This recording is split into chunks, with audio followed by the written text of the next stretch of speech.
कह सकता हूं कि सरकार आज भी डरी हुई है। आज भी इंटरनेट बंद कर रखा है। लाखों की भीड़ देखकर देखो, आप अपने मोबाइल चलाओ, इंटरनेट पूरी तरह से बंद कर रखा है। जब ये सरकार डरती है तो ऐसे ही अपनाती है, ऐसे ही मसले देखती है। इंटरनेट पूरी तरह से बंद है। सरकार किससे डरेगी? सरकार राहुल गांधी से और पब्लिक से डरती है। सरकार डरती है राहुल गांधी से। राहुल गांधी संसद से लेकर बाहर तक एक आवाज है सब लोगों की। नमस्कार, मैं प्रियंका इस वक्त दिल्ली के रामलीला मैदान के ठीक बाहर हूँ और यहाँ भीड़ देख के अंदाजा लगा सकते हैं कि आज दिल्ली जाम हो चुकी है। सर कहाँ से आए और क्या कहेंगे? हम सीके राजस्थान से आए हैं। राहुल गांधी जी का आह्वान है, खड़गे जी का आह्वान है, हमारे प्रदेश कांग्रेस कमेटी का अध्यक्ष गोविंद सिंह डोटासरा जी का आह्वान है। लोकतंत्र को बचाने के लिए देश के अंदर चुनाव की प्रणाली को दुरुस्त करते हुए हम आगे आने वाले चुनाव को सही तरीके से चुनाव चाहते हैं, जिसके लिए हमारे राहुल गांधी जी लोकसभा में भी लड़ रहे हैं, सड़क से संसद तक हम लड़ाई लड़ रहे हैं और यही मैसेज देने के लिए पूरे देश के लोग आज दिल्ली के रामलीला मैदान में। इलेक्शन कमीशन कह रहा है कि सही तरीके से चुनाव नहीं है, कोई इलेक्शन कमीशन झूठा है। इलेक्शन कमीशन निष्पक्ष चुनाव नहीं कराता है। अगर निष्पक्ष चुनाव कराता तो आज हमारी कांग्रेस की सरकार बनती। इलेक्शन कमीशन नाम मात्र का इलेक्शन कमीशन है और सारी जो ब्यूरोक्रेसी है, जो सारी मीडिया है, जो एजेंसियां है, वो भारत सरकार के अधीन है। अमित शाह और नरेंद्र मोदी जैसा बोलता है, एजेंसियां वैसा काम करती है और इस लोकतंत्र की हत्या हुई है और आज संविधान बचाने की लड़ाई है। यदि संविधान नहीं बचेगा तो हमें मतदान का जो वोट का अधिकार है वो हमसे हट जाएगा। इसलिए हम सबको अब राहुल गांधी के हाथ को मजबूत करने के लिए इस भारत सरकार के खिलाफ और चुनाव आयोग के खिलाफ ये जो सड़कों में उतर कर वोट चोर गद्दी छोड़ का नारा लगा रहे हैं, ताकि संविधान की रक्षा हो और इन चोरों को भागना पड़ेगा। आज नहीं तो कल निश्चित रूप से ये चुनाव आयोग और भारत सरकार चोर है। ये दोनों आज गलत आरोप लगा रहे हैं। नहीं, गलत नहीं, सही है, सही है। आप देखो, आप बिहार में क्या हुआ आप बताइए ना। मीडिया के लोगों ने इंडिया गठबंधन को आगे बताया, परंतु उसका नतीजा क्या हुआ? यहाँ तक के वो हमें विपक्ष का नेता भी ना बनने पर मजबूर कर दिया। क्या कह रहे हैं बताइए? गलत कैसे बता रहे हो? राहुल गांधी जी ने पूरा डाटा और प्रूफ के साथ हिंदुस्तान की जनता के सामने रखा है, फिर आप कैसे बोल रहे हो? आपको तो हमारे साथ आवाज उठानी चाहिए, क्योंकि ये लोकतंत्र की लड़ाई है, हम सबको मिलकर लड़नी है। विपक्ष के साथ नहीं है। नहीं, विपक्ष के साथ अगर है ईमानदारी से तो ये सच्चाई सरकार की जनता को आपको पूरे रूप से बताना चाहिए। लेकिन मीडिया के साथ मीडिया जो हाउस तो कॉर्पोरेट घरानों के शिकंजे में है, इसलिए आपकी भी आवाज दबाई जा रही है। तो हमारा आप सबसे आपसे हमारा ये गुजारिश है कि इस लोकतंत्र को बचाने के लिए वोट छोड़ गद्दी छोड़ का अभियान। देखिए मैडम, ऐसा है, मोदी और अमित शाह का ये पाप का घड़ा है। ये है पाप का घड़ा, ये पाप का घड़ा है। देखिए 12 साल से महिलाओं पे जितना अत्याचार किया, आपको याद होगा मणिपुर में निवस्त्र महिलाओं को घुमाया गया और मध्य प्रदेश से जिंदा औरतों को गाड़ा गया।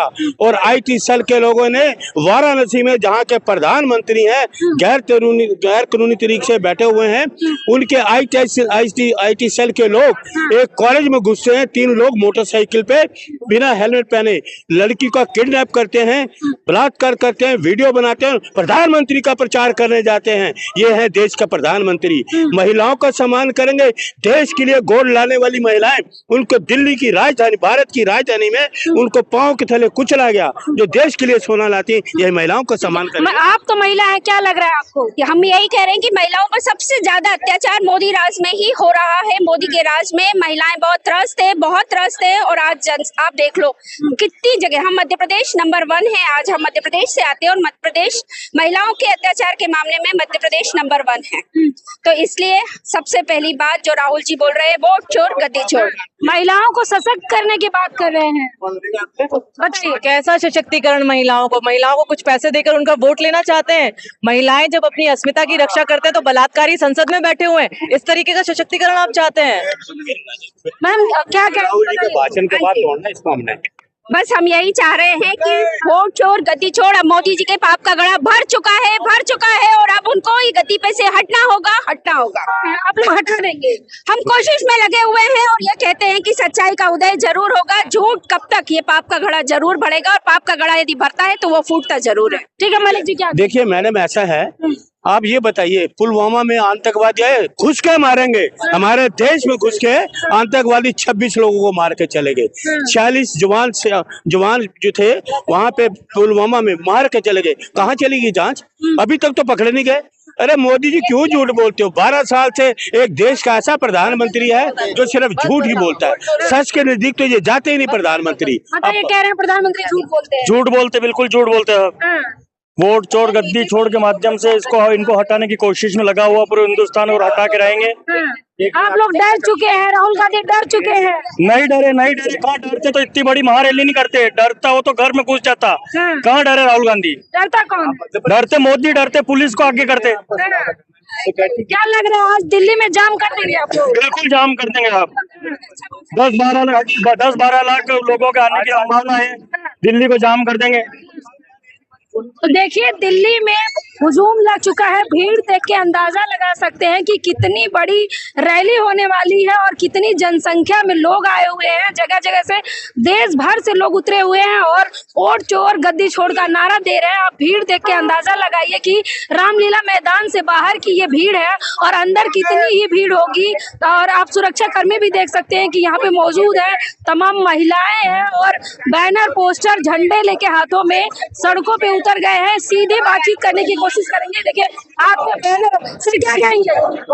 देखिए जिस तरह से राहुल गांधी जी लगातार लड़ाई लड़ रहे हैं कि आम आदमी का वोट ना चोरी होने पाए, SIR की प्रक्रिया सही तरीके से हो, कांग्रेस पार्टी के लोग लगातार आम जनता के साथ खड़े हैं और पूरी ताकत से हम लोग इस लड़ाई को लड़ेंगे। SIR में किसी भी ऐसे व्यक्ति का वोट जो कि एलिजिबल है उसका वोट नहीं कटने दिया जाएगा। पूरी ताकत से हम लोग कांग्रेस पार्टी के लोग घुसपैठिया को बसाएंगे आप लोग? घुसपैठिए को हम लोग नहीं बसाएंगे। आज गृह मंत्री जी जवाब दें कि वो लोग कैसे यहाँ पर घुस करके रह रहे हैं। 11 साल से उनकी सरकार है। ये आंकड़े सरकार को प्रस्तुत करने चाहिए कि उस समय क्या संख्या थी घुसपैठियों की और आज क्या संख्या हो गई है। आज हमारी सरकार नहीं है, जिम्मेदारी उनकी बनती है। तो निकाल भी तो वही रहे हैं। कहाँ निकाल रहे हैं? कहीं नहीं निकाल रहे। SIR करा रहे हैं, उसमें 2003 की मतदाता सूची न BLO के पास उपलब्ध कराई गई है, हार्ड कॉपी इंटरनेट पे खोज रहे हैं, बहुत सारे लोगों के नाम नहीं मिल रहे हैं। ऐसे लोग वंचित रह जाएंगे। मताधिकार हमारा वो अधिकार है। हमारा मताधिकार अगर हमें नहीं मिलेगा तो इस देश का लोकतंत्र कमजोर हो जाएगा और किसी भी देश का लोकतंत्र कमजोर हो जाएगा तो वो देश खतरे में होगा। हम लोग राहुल गांधी जी के साथ इस लड़ाई में खड़े हैं और किसी भी आम आदमी का वोट नहीं कटने देंगे। देश मजबूत हाथों में है। देश मजबूत हाथों में कैसे है? महंगाई देखिए, बेरोजगारी देखिए, आज हिंदुस्तान के ऊपर वर्ल्ड बैंक का कितना कर्ज है ये देखिए। जब डॉक्टर मनमोहन सिंह जी इस देश के प्रधानमंत्री थे उस समय वर्ल्ड बैंक का कितना कर्ज था और आज कितना कर्ज है, इसकी तुलना करिए। लोगों के पास रोजगार नहीं है, महंगाई निरंतर बढ़ रही है, तो इसलिए देश सुरक्षित हाथों में नहीं है। क्या कहेंगे? बिल्कुल यही बात कहा जाएगा कि ये जो हवाई बनाई जा रही है कि देश सुरक्षित हाथों में है। अगर देश सुरक्षित हाथों में होता तो आज हमारा रुपया और डॉलर का एक कंपैरिजन कर लीजिए। यही वो सरकार है जो मनमोहन सिंह को कहती थी कि रुपया जैसे जैसे गिरता जाएगा डॉलर बढ़ता जाएगा, वैसे वैसे प्रधानमंत्री की साख गिरती जाएगी। आज हमारा रुपया और डॉलर एक रुपया 91 लगभग डॉलर के बराबर है। आज पूछना चाहते हैं इस रैली से, इस महारैली के मंच से पूछना चाहते हैं कि क्या आज हमारे देश की साख नहीं गिर रही है? आज उस प्रधानमंत्री की जिसकी छाती 56 इंची बताई जाती है, जिसकी मीडिया और तमाम जगहों पे ये बताया जाता है कि मजबूत प्रधानमंत्री है, तो आज हमारा रुपया और हमारी अर्थव्यवस्था कहाँ जा रही है? देश महंगाई की चपेट में आ गया है। आज कैसे कैसे राज्यों में सरकारें बन रही हैं।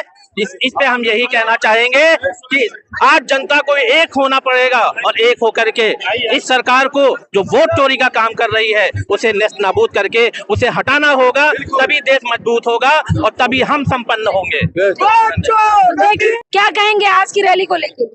मैं ये कहूंगा स्पष्ट रूप से जिस प्रकार से यहाँ पे आवाम खड़ी है और जन जन हर एक व्यक्ति यहाँ पे मौजूद है, वो इस बात की गवाही दे रहा है कि वोट चोरी तो हुई है और हमारे बीच इस बात को मीडिया और कई तरीके के लोग इस चीज को दबाने की कोशिश कर रहे हैं। प्रशासन, सत्ता इस चीज को दबा रही है कि हमारे यहाँ वोट चोरी हुई है, और यह सत्य है। जिस तरीके से हरियाणा, बिहार में धांधली हुई है, SIR कराया गया है, वोटें काटी गई हैं विपक्षियों की, इस चीज के लिए आज राहुल गांधी जी, माननीय राहुल गांधी जी, युवा कांग्रेस प्रदेश अध्यक्ष श्री उदय भानुचिम जी, इन्होंने मिल करके और एक बहुत बड़ा संज्ञान लिया है और यूथ को और सबको एक साथ एकत्रित किया है, और इस बात को जन जन तक पहुंचाया जा रहा है इस रैली के द्वारा।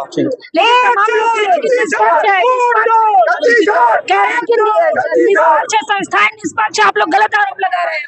संस्थाएं अगर निष्पक्ष है तो मैं ये कहना चाहूंगा कि हमें हर तथ्य, जिस चीजों के बारे में हमने पूछा आपसे, जिस प्रकार से एक एक घर में 80-80 वोट निकले हैं, जिस प्रकार से एक एक विधानसभा में 1.5 लाख वोटों का गमन है, जिस प्रकार से फर्जी वोट पाए गए हैं, एक एक व्यक्ति 8-8 वोट दे रहा है, 10-10 वोट दे रहा है, जिस तरीके से हरियाणा के अंदर एक ब्राजीलियन मॉडल को ला करके और 25 वोट दलाए गए हैं, इन तथ्यों को क्यों नहीं साबित करते हैं? कंगना रनौत कह रही है अपमान किया है राहुल गांधी ने उस मॉडल का, और आपने तो वोट ही डला दिया, हरियाणा का वो बना दिया उसको।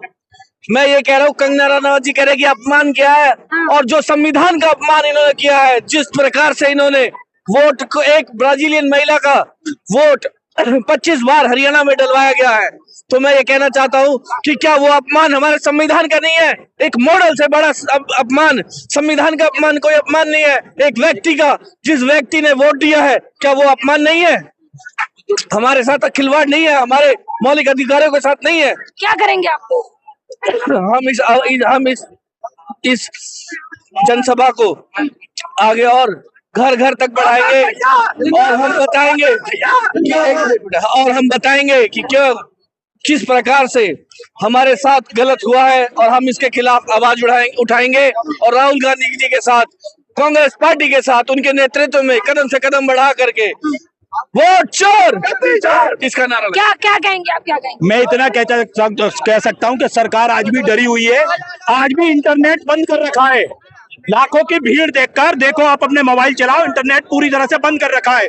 जब ये सरकार डरती है तो ऐसे ही अपनाती है, ऐसे ही मसले देखती है। इंटरनेट पूरी तरह से बंद है। सरकार किससे डरेगी? सरकार राहुल गांधी से, पब्लिक से डरती है। सरकार डरती है राहुल गांधी से। राहुल गांधी संसद से लेकर बाहर तक एक आवाज है सब लोगों की। Thank you. देखिए, आप देख सकते हैं कि यहाँ तमाम भीड़ लगी है और तमाम लोग जो है वो नारा लगा रहे हैं। सर क्या कहेंगे, कहाँ से आए? हम आए जी चंडीगढ़ से जी। हाँ जी। क्या कहेंगे, आज वोट चोर गद्दी छोड़ का जो नारा है उसको लेके आज तमाम लोग दिल्ली में आए हुए हैं? वोट देखो जी, अब चोरी हो रही है, वोट सबको मालूम है, ठीक है। महंगाई कितनी हो रखी है इस तरह में, ठीक है जी। ये मोदी साहब लगे हुए हैं सारा जगह हमारा बेचने के लिए। जो कांग्रेस ने आज तक बनाया था वो सब बेचने के लिए लग रखे हैं, ठीक है। ट्रेन बेच दी, जहाज अडानी अबानी, यही चल रहा है सारा। देश हमारा है या उनका है? ठीक नहीं है, ये तो आम जनता का देश है ना। इसलिए ये जब चोरी पे चोरी लगे हुए हैं करने, ठीक है, तो हमारी कहाँ चलेगी आम जनता की? गरीब आदमी दब रहा है। जनता की सरकार है। जनता की कहाँ सरकार है? जनता तो भूखी मर रही है इस टाइम में। क्या मिल रहा है जनता को? ना तो नौकरी मिल रही है, फ्री वाला राशन नहीं पा रहे। फ्री वाला राशन मिल रहा है जब इलेक्शन आता है, जब 1-2 महीना देते हैं राशन, ठीक है। उसके बाद कोई राशन नहीं है, ठीक है। जब इलेक्शन, अच्छे दिन आ गए आप लोग, बहुत अच्छे दिन आ गए हैं। जो जेबों में नोट थे हमारे सब निकाल लिए हैं, GST पैदा कर ली है, ठीक है। पता नहीं क्या क्या टैक्स लगा दिए हैं, बंदे को समझ नहीं आ रहा है अभी खाना खाएं या हम क्या करें, ठीक है। ये तो समझ ही नहीं आ रहा है बंदों को, आम जनता को भी हम करेंगे अब, ठीक है ना। राहुल गांधी को कह रहे हैं कि डर चुके हैं, इस तरह का माहौल। राहुल गांधी भाग जाते हैं संसद में, परसों भी भाग गए। जब हम कुछ बोलते हैं तो भाग जाते हैं ये, ठीक है। कौन भाग जाता है? ये मोदी सरकार वाले, बीजेपी वाले, ठीक है। तो राहुल भी तो विदेश चले जाते हैं। विदेश चले जाते हैं तो ये इलेक्शन में क्या करते हैं? जब बंदा कोई चोरी करेगा तो करेगा क्या? हमारे जो हमारी वोटें हैं, इलेक्शन हो रहा है तो उसमें वोट चोरी करते हैं। चलो मैम, और थैंक यू। तो देखिए, जनता जो है बेहद नाराज है और ठीक है, देखिए जो मलिक जी क्या कहेंगे, मटका लेके आ गए आप। देखिए प्रियंका जी, ऐसा है हाँ। मटका हम ये लेके, पाप का घड़ा है। हाँ। मोदी, अमित शाह, भारतीय जनता पार्टी, आरएसएस का पाप का घड़ा, ये पाप का घड़ा। हाँ। 12 साल से इस मुल्क के लोगों के साथ झूठ बोलते आ रहे हैं। बेरोजगारी बढ़ती गई, महंगाई बढ़ती गई, महिलाओं पे अत्याचार बढ़ते गए, युवाओं को नौकरी नहीं। ये है इनका शासन, ये पाप का घड़ा, ये पाप का घड़ा है। जब राहुल गांधी जी अपना भाषण खत्म करेंगे, इस पाप के घड़ों के चौराहे पे मैं फोड़ दूंगा। हाँ। ये ये पाप का घड़ा है। कोई अच्छा काम नहीं किया। मणिपुर में महिलाओं का निवस्त्र घुमाया गया है। मध्य प्रदेश में जिंदा IT आप लीजिए, मोदी की कॉन्स्टिट्यूंसी में IT सेल के लोग महिलाओं का कॉलेज में घुसते हैं, महिलाओं का अपहरण करते हैं, बलात्कार करते हैं, वीडियो फिल्म बनाते हैं और प्रधानमंत्री का प्रचार करते हैं। ये आपका शासन। अरे आप तो वोट चोरी से बने हो। 160-140 करोड़ देश के लोग आपको नहीं चाहते। हट जा मोदी, घर जा मोदी, ये नारा बुलंद है। आपको किसी ने वोट नहीं दिया। इलेक्शन कमीशन बेईमान, इसको आज गिरफ्तार करना चाहिए, तुरंत गिरफ्तार करना चाहिए। इलेक्शन कमीशन की मेहरबानी से ये मोदी जी बैठे हुए हैं। इलेक्शन कमीशन निष्पक्ष है, बेईमान है, चोर है इलेक्शन कमीशन। इलेक्शन कमीशन सुनिए, 141 करोड़ जो 141 लोगों को संसद से बाहर निकाला, 141 सांसदों को बाहर नहीं निकालते तो इसे इनको नहीं बनते। क्या वजह है? राहुल जी यही तो आवाज उठा रहे हैं कि चीफ जस्टिस को क्यों हटाया। मोदी और शाह दो और राहुल गांधी जी, तुम दो लोग, दोनों चोर, तुम उसको इलेक्शन कमीशन को बैठाओगे। इलेक्शन कमीशन क्या इस देश में इलेक्शन कमीशन के घर पे सारे IPS IAS हैं क्या? इस मुल्क में IAS IPS कोई नहीं है क्या? क्या लेन देन है आपका? आपके परिवार को IAS IPS का अच्छे मुद्दों पर डाल दिया तो क्या? इलेक्शन कमीशन बेईमान, इसको गिरफ्तार करना, इसकी जगह जेल में है। इस देश का पहला प्रधानमंत्री है जो 12 साल से झूठ बोलता आ रहा है। तो देखिए तमाम बातें कही जा रही है। इसी बीच अरुण मलिक जी का कहना है कि इलेक्शन कमीशन को इस्तीफा दे देना चाहिए, निष्पक्ष चुनाव भारत में नहीं हो रहा है। आपको क्या लगता है? कमेंट बॉक्स में हमें अपनी प्रतिक्रिया जरूर दीजिएगा। धन्यवाद।